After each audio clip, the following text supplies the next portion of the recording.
Swayam Prabha. Digital India. Educated India.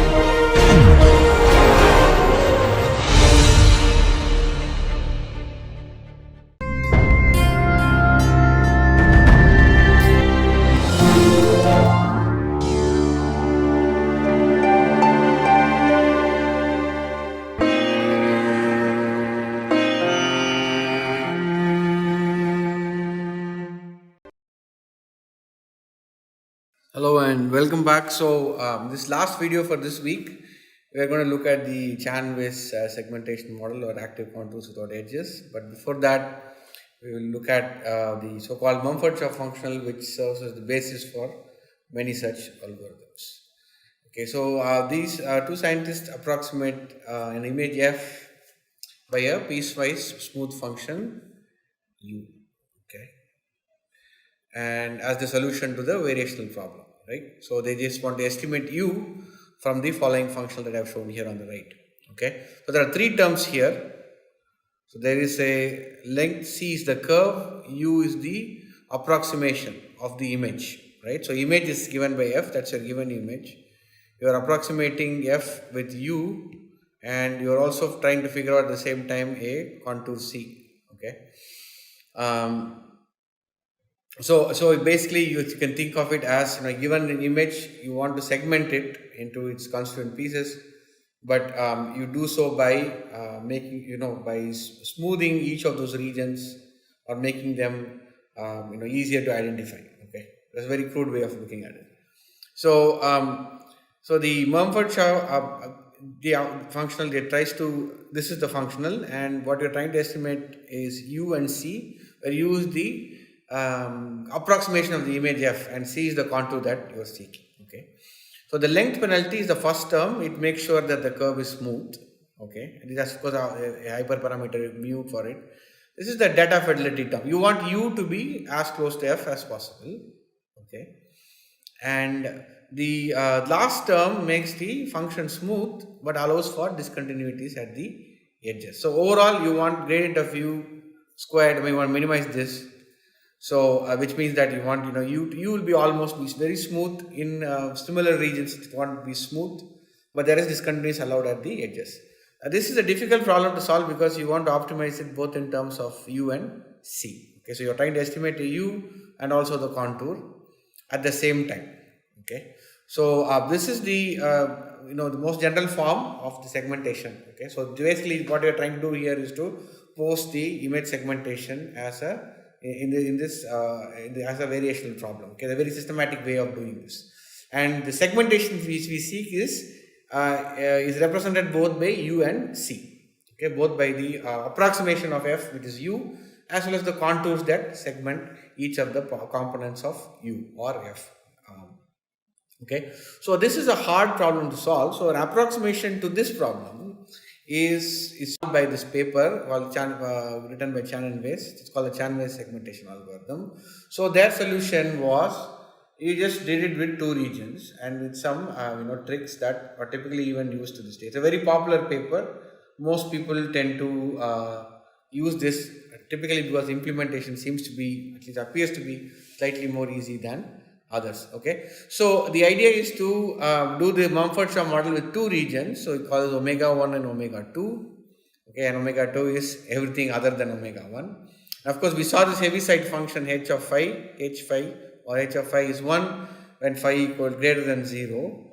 Okay, and 0 otherwise, which means if phi greater than 0 means x belongs to the one region, and phi equal to 0 means x belongs to omega 2. So omega 1 and omega 2 are, you can think of it them as foreground and background. So let's say you have an object, that's the foreground, you want to segment that, and those regions phi of x, right, would be positive, right, and in other regions phi of x would be 0. Okay, so then now you have this energy term which you can write in this form.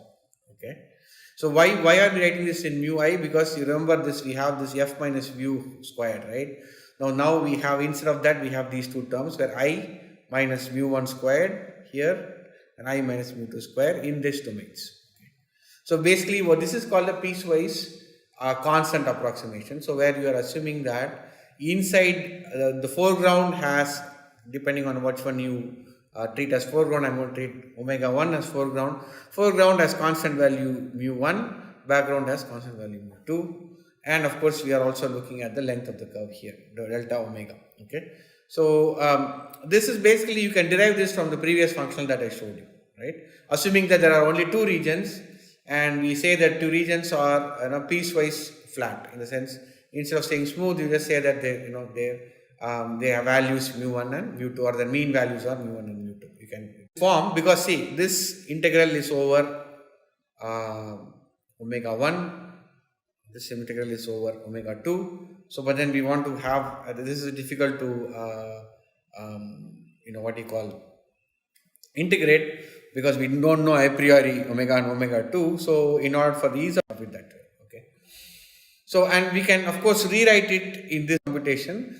We multiply it with the Heaviside functions, right? So now we know whenever phi is 0, some values are, h of phi is 1 when phi of x is greater than 0, and h of phi is 0 and phi of x is less than 1. So depending on where x lies, these integrals would kick in, and of course we can also approximate the length of the curve this way. Okay. So, but then h of phi is not a differentiable function, because it's something like h of phi is something like this. If it's a h of x, okay, is equal to x equal to 0. So everything greater than 0, it's 1, and everything less than 0, it's 0. So this sort of function, of course at this point there's a discontinuity, so it's not a differentiable function. So typically you would have an approximation to this, a smooth approximation to this. So in the previous video we saw the smooth approximation to the delta function. Similarly, you can have something h, which is what people do, because derivative with respect to that is delta phi.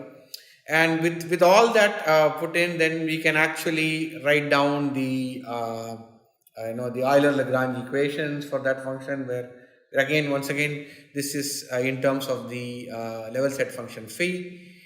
So d phi by dt is given in this by this expression, okay, here, and we have made once again smooth approximations to both h and delta. Okay, so of course we solve this by gradient descent, and we try to get us appropriate segmentation. Now this is a very it's a popular method, also effective method for obtaining segmentations, and this is one of the latest methods in the using calculus of variations. Okay, so so far in the last few weeks, so we have looked at different techniques for image image contrast improvement, and we looked at image registration, and now in this week we are looking at PD. We looked at PD based methods, primarily which emerged from from a variational formulation. And of course, instead of just tracking xy points in a contour, we embed them in a level set function and evolve that function, and based on that there are a bunch of methods. Okay, so next week we will look at one particular technique which I try to treat separately, which is basically the using similar approaches, but then we also have a model, a shape model. So here, we have the regularization using some smoothness criteria. There you have a priori shape model which you use for regularization. Okay. So we will look at that next week. We will also look at some demonstrations of these algorithms. Thank you.